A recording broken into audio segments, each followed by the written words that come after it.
Assalamualaikum warahmatullahi wabarakatuh. Introduce myself. My name Agung Subara, NPM 224-11167, class management 22B. I will discuss hypothesis testing. Pengujian hipotesis adalah prosedur formal yang digunakan ahli statistik untuk menguji apakah suatu hipotesis dapat diterima.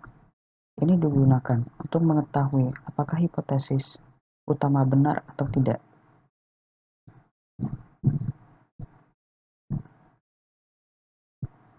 Bentuk pengujian hipotesis pertama kali digunakan pada tahun 1700-an oleh orang bernama John Arbuthnot dan Pierre-Simon Laplace.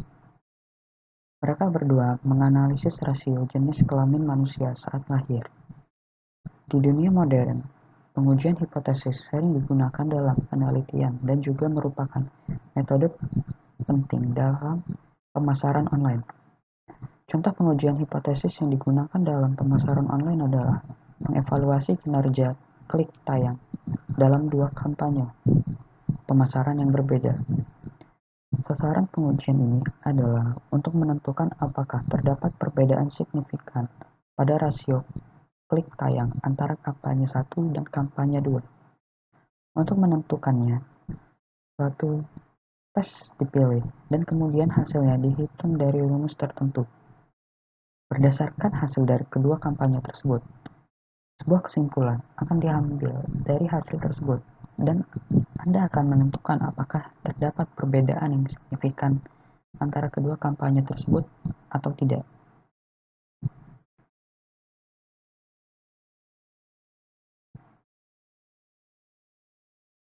Jenis hipotesis ada 7 jenis hipotesis utama.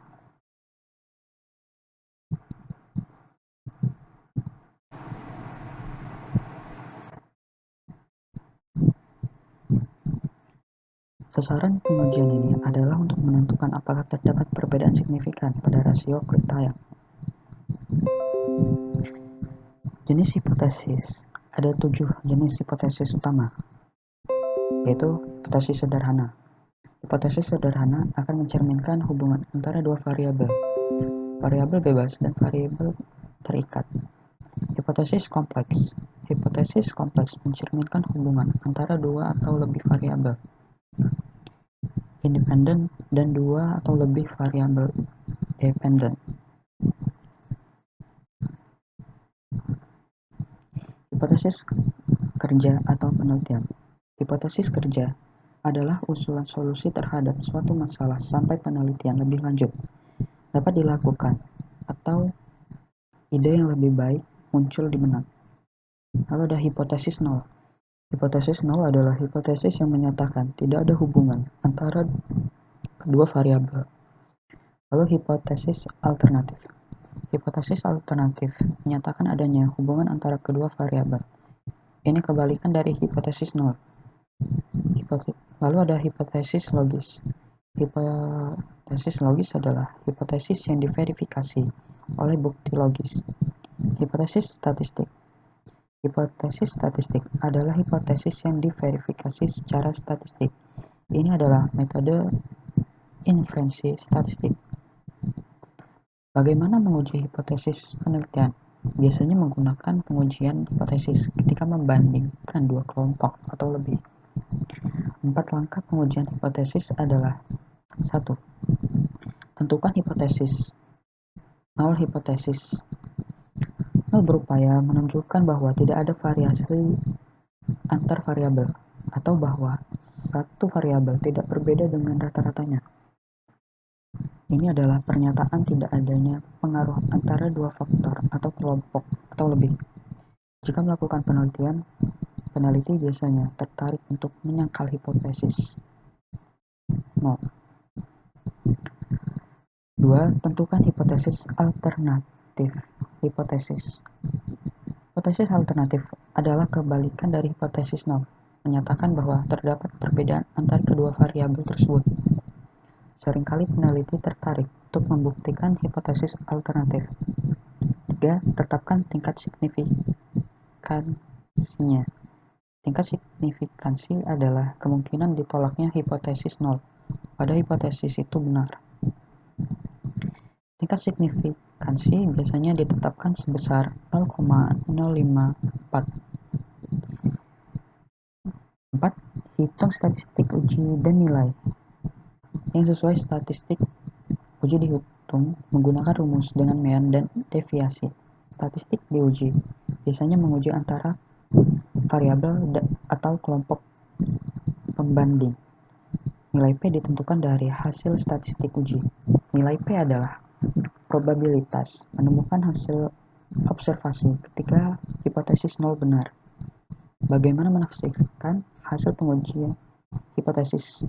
Berikut cara menginterpretasikan hasil pengujian hipotesis.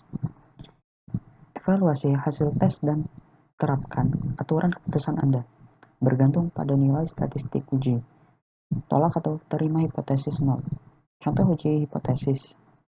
Misalkan Anda ingin menguji kekuatan penyembuhan minyak esensial peppermint. Uji hipotesisnya akan terlihat seperti ini. Nyatakan hipotesis nol. Minyak esensial peppermint tidak mempengaruhi gejala kecemasannya. Nyatakan hipotesis alternatif. Minyak esensial peppermint meredakan gejala kecemasan. Tetapkan tingkat signifikansinya. Tingkatkan signifikasinya adalah 0,25. Tingkat 0,25 memberikan peluang lebih besar dalam membuktikan hipotesis alternatif. Hitung nilai P. Nilai P-nya adalah 0,05.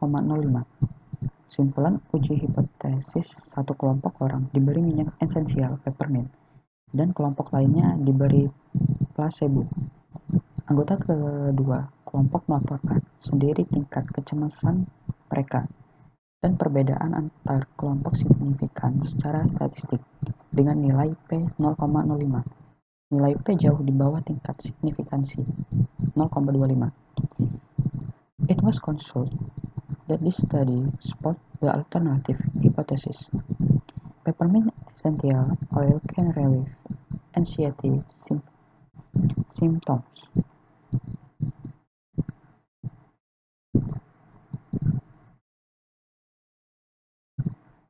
Proses uji hipotesis melibatkan beberapa langkah, yaitu penyusunan hipotesis. Kedua, pemilihan metode statistik. Yang ketiga, pengumpulan data. Keempat, penghitungan statistik uji. Dan kelima, pengambilan keputusan. Lalu yang keenam, interpretasi hasil. Lalu yang terakhir, laporan hasil. Uji hipotesis merupakan alat yang penting dalam ilmu statistik untuk mengambil keputusan berdasarkan data yang ada. Hal ini membantu peneliti dan pengambil keputusan dalam menguji klaim, membuat prediksi, dan mendukung kebijakan atau tindakan yang didasarkan pada bukti statistik. I will finish and thank you. See you again. Wassalamualaikum warahmatullahi wabarakatuh.